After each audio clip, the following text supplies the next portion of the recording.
So friends, शुरू करते हैं आज की वीडियो। यहाँ पर ये बोल रही है कि तुमसे सच कहूँ तो मैं यात्रा करने की इतनी बड़ी फ़ैन नहीं हूँ।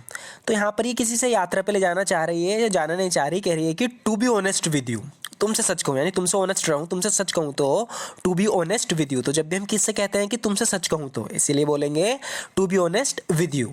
I am not a big fan of travelling, मैं ट्रैवलिंग की इतनी बड़ी फ़ैन नहीं हूँ, मुझे ज़्यादा यात्रा करना पसंद नहीं है। बता रही है कि to be honest with you I am not a big fan of travelling, तुमसे सच कहूँ तो मैं यात्रा करने की इतनी बड़ी फ़ैन नहीं हूँ। मुझे ये बहुत ही थका देने वाला और थकानपूर्ण लगता है, यानी ट्रैवलिंग करना। इसके बारे में कह रही है कि I find it too tiring and stressful. I find it too tiring and stressful, मुझे ये बहुत थका देने वाला और तनावपूर्ण लगता है। I find it too tiring and stressful. हवाई जहाज़ पकड़ने के लिए पैकिंग और भाग दौड़ करना मेरे लिए बहुत है, यानी मैं तो बस इसमें ही थक जाती हूँ। All that packing and rushing to catch airplanes is too much for me.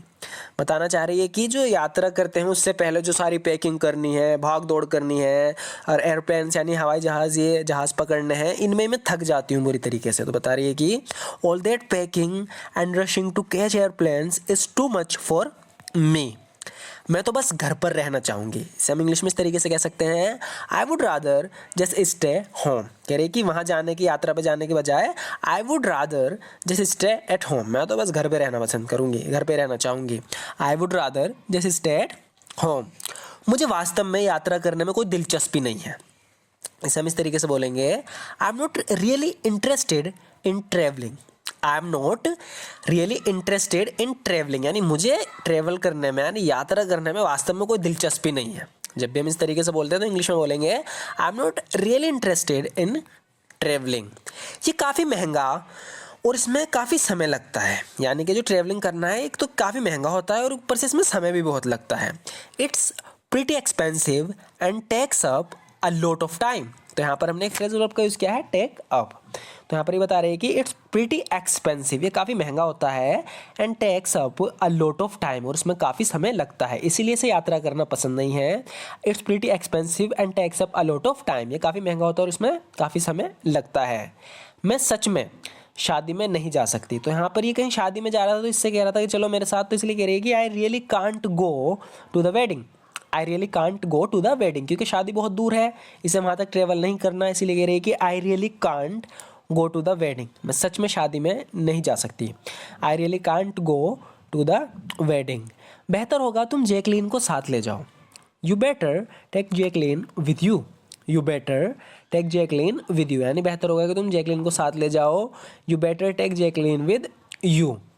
मैं सारे नुकसान की भरपाई करूंगा। तो जो भी कोई नुकसान हुआ है उसके लिए कह रहा है कि I will compensate for all the loss. तो यहाँ पर जो भी कंपनसेट है, जो भरपाई करनी है वो ये करेगा।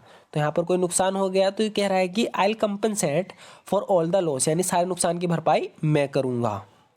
मेरे लिए इतना सब करने के लिए आपकी बड़ी मेहरबानी। इसे हम इंग्लिश में बोलेंगे, it's very kind of you.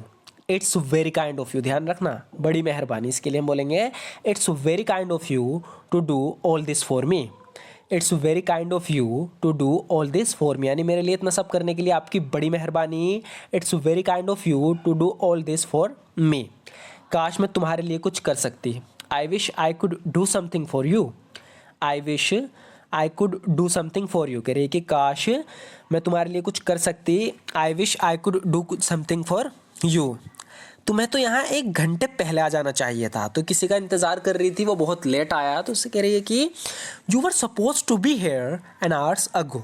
You were suppose to be here an hours ago, यानी तुम्हें तो यहाँ 1 घंटे पहले आ जाना चाहिए था। तो यहाँ पर हमने शुड का तो यूज़ नहीं करा है, यहाँ पर हमने क्या है, सपोज टू। इसका भी मतलब यही होता है, इसमें भी चाहिए, चाहिए इस तरीके का सेंस आता है। इसे हम इस तरीके से भी कह सकते हैं कि तुमसे उम्मीद की गई थी कि तुम 1 घंटा पहले आओ, यानी कि ये उम्मीद की गई थी तुमसे। या फिर हम इस तरीके से बोलते हैं कि तुम्हें तो यहाँ 1 घंटे पहले आ जाना चाहिए था। दोनों सिचुएशन में हम बोलेंगे you were supposed to be here an hours ago. तुम्हें यहाँ आने में इतना समय क्यों लग गया। इसे हम इंग्लिश में बोलेंगे व्हाट टुक यू। तो यहाँ पे रीज़न जानना चाह रहे हैं कि क्या रीज़न है कि यहाँ आने में इतना समय लग गया। तो इसे इंग्लिश में हम इस तरीके से बोलेंगे what took you so long to get here. What took you so long to get here? यानी इतना समय क्यों लग गया तुम्हें आने में. What took you so long to get here? मैं गलत बस में चढ़ गई थी. यहाँ पर ये बता रही है कि I got on. बस में चढ़ने के लिए हम get on का यूज़ करते हैं, तो यहाँ पर past की बात चल रही है इसलिए get की जगह got हो जाएगा. I got on the wrong bus. I got on the wrong bus. तो यहाँ पर ये कह रही है कि मैं गलत बस में चढ़ गई थी. I got on the wrong बस. सब कुछ प्लान के मुताबिक चल रहा है. कोई प्लान इन्होंने किया था, अब तक सब कुछ प्लान के हिसाब से चल रहा है, तो बड़ा खुश हो रहा है. कह रहा है कि everything is going as planned. Everything is going as planned यानी सब कुछ प्लान के मुताबिक चल रहा है. Everything is going as planned. अगर ऐसा ही चलता रहा तो हम जल्दी अमीर बन जाएंगे. If this continues I will be rich soon. If this continues यानी अगर ऐसे चलता रहा तो मैं जल्दी अमीर बन जाऊंगा. यहाँ पे मैं है हम की जगह. इफ़ दिस कंटिन्यूज़ अगर ऐसे चलता रहा आई विल बी रिच सून तो मैं जल्दी अमीर बन जाऊंगा. ये तो ऐसा ही है जैसा मैंने सोचा था, यानी जैसे मैंने प्लान करने से पहले सोचा था बिल्कुल ऐसा ही हो रहा है. It is just as I thought. It's just as I thought यानी ये बिल्कुल ऐसा ही जैसा मैंने सोचा था. It is just as I. Next देखते हैं फ्रेंड्स. यहाँ पर ये कह रही है कि मैं तुम्हारा इंतज़ार करते करते थक गई थी इसलिए मैं चली आई. तो यहाँ पर कहीं पे इन्हें मिलना था, ये इससे मिल नहीं पाई, ये पहले चली गई, लेट आया. तो यहाँ पर इससे पूछ रहा है कि तुमने मेरा इंतज़ार क्यों नहीं किया. तो कह रही है कि I got tired of waiting for you. I got tired of waiting for you यानी मैं तुम्हारा इंतज़ार करते करते थक गई थी. I got tired of waiting for you so I went home इसलिए मैं घर चली गई. I got tired of waiting for you so I went home मैं तुम्हारा इंतज़ार करते करते थक गई थी इसलिए घर चली गई. मैं तुम्हें सही सलामत देखकर खुश हूँ. इसे लगा कि शायद इसे कुछ हो गया, तो यहाँ पर अभी इसे सही सलामत देख के कह रही है कि I am glad to see you safe and sound. Safe and sound मतलब सही सलामत. I am glad to see you safe and sound यानी तुम्हें सही सलामत देखकर मैं खुश हूँ. I am glad to see you safe and sound. अगर मेरे पास पैसा और समय होता, तो यहाँ पर इससे बता रहा है कि अगर मेरे पास समय और पैसा होता तो मैं यूरोप की यात्रा करता. तो यहाँ पर ही कह रहा है कि ना तो मेरे पास पैसा है ना ही समय. अच्छा कह रहा है कि इफ़ आई हैड अगर होता. ध्यान रखना जब भी हमारे पास कोई चीज़ होती नहीं हम कहते हैं कि अगर होती वो चीज़. तो यहाँ पर इसके लिए हम इफ़ आई हैड का यूज़ करेंगे. जैसे कि अगर मेरे पास कार होती जबकि मेरे पास है नहीं, मैं बस इमेजिन कर रहा हूँ कि इफ़ आई हैड कार. लेकिन यहाँ पर जो बात चली वो चली समय और पैसे की. तो हम बोलेंगे if I had time and money. अगर मेरे पास समय और पैसा होता. If I had time and money अगर मेरे पास समय और पैसा होता I would travel to Europe तो मैं यूरोप की यात्रा करता, यहाँ नहीं बैठा होता. If I had time and money I would travel to Europe अगर मेरे पास समय और पैसा होता तो मैं यूरोप की यात्रा करता, मैं तुम्हारे साथ बैठा नहीं होता. I wouldn't be sitting here with you. I wouldn't be sitting here with you. तो यहाँ पर वुड का यूज़ होगा क्योंकि इमेजिन बात जो है वो इमेजिनरी है, यानी इमेजिनेशन चल रही है कि अगर पैसा होता तो मैं यहाँ नहीं बैठा होता, मैं यूरोप जाता. तो इस तरह के सेंटेंस में हम कभी विल का यूज़ नहीं करते. तो जैसे कि आप देख ही रहे हो यहाँ पर सबसे पहले तो कह रहा है कि if I had time and money अगर मेरे पास समय और पैसा होता आई वुड. यहाँ पर वुड का यूज़ होगा I would travel to Europe मतलब मैं यूरोप की यात्रा करता. I wouldn't be sitting here with you मैं तुम्हारे साथ यहाँ बैठा हुआ नहीं होता. I wouldn't be sitting here with you.